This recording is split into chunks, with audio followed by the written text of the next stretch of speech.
Senator Whalen mentioned, on to the committee process in hopes of structuring legislation that will bring reform where needed, revolution where required, but above all progress. We have a considerable stake as New Jerseyans in the gaming industry, from the tip of the state to the other tip of the state. We are one New Jersey, it is one issue. The gaming industry fits into this global economy, which you can argue is good or bad, but it's a fact of life at the moment. It is a service industry, it is an important part of our economy. This discussion is long overdue on how we can improve the state of New Jersey as a whole. This is not about a region, this is about jobs. Very important jobs. It's not about horse racing, it's about jobs. It's not about casino gaming, it's about jobs. You know, all areas of the state need to win here. The Hansen report troubled me the most because there was a clear winner and loser product.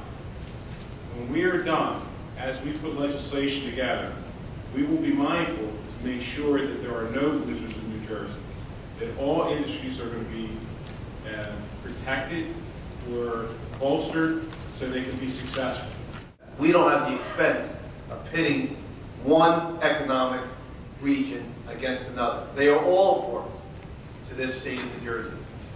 I've been very outspoken over the years to protect the Meadowlands region, which is one of the most prime pieces of real estate, perhaps, in the entire Northeast. I am very concerned, as this report was issued, it was a one-sided report. We need to get beyond that. I am going to keep a very open mind.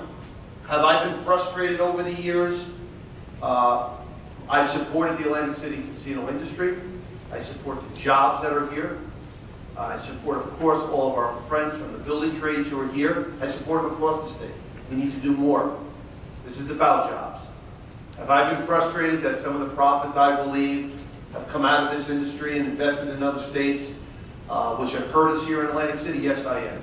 And I want to learn more about that. I want to hear from them directly. Today, to create the stability that we need in Atlantic City, so people want to invest in Atlantic City, so people want to visit Atlantic City, so people want to stay in Atlantic City, we need a safer, cleaner, friendlier Atlantic City. And most of the folks that are out there know that we've done a lot of good things. We've made a lot of positive changes. And yes, the city has moved forward in many, many substantive ways. We still haven't lit that issue. Sportsbook, I agree 100%. I was talking about sportsbook, and I agree with him, and I applaud him for the work that he's doing.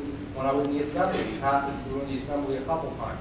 We need to do it. The internet gaming, we need to do it. We need to make sure that Xanadu is finished. We need to make sure that the whole thing is done in a fair way. And by the way, when we take care of racetracks, people keep forgetting about the Atlantic City racetrack, which also deserves to be taken care of because there's some potential there as well. But we cannot just subsidize. And again, I don't mean to offend anybody. We cannot do slots at the Meadowlands, in my sense. We cannot do it. We cannot cannibalize the industry. We can't lose this in Atlantic City, or we're going to be a ghost town, and we're going to have problems. That's not going to happen. I believe the best can yet be ahead, but I think we just can't talk. You know, I guess the bottom line is, if a year from now, Mark Giuliano, who's sitting there, goes to a conference in Las Vegas, and his colleagues say to him, what is going on in Atlantic City? You guys are really moving, you're making changes, you're making a difference.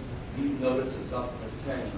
Or if we can talk to all our friends and family or visitors, and they say, I went to Atlantic City, I couldn't believe how clean the boardwalk was, I can't believe how friendly the vendors were, and how friendly and wonderful the area was, and all that it had to offer. It was such an amazing change. That's when we know we're there. Contrary to the suggestions of some, New Jersey casinos do not now rely upon public subsidy and do not now seek one. We have reviewed and considered the recommendations of the Governor's Advisory Commission in its July 21st, 2010 report with respect to the economic recovery plan for the New Jersey casino industry. We strongly support the plan to revitalize Atlantic City as a more broad-based destination resort because we believe that it will provide the necessary economic framework to attract private and create New Jersey jobs in our casino resorts with our many New Jersey vendors. Accordingly, we urge that the legislature consider and implement these recommendations and any other proposals likely to revitalize this city and industry as soon as is reasonably practical.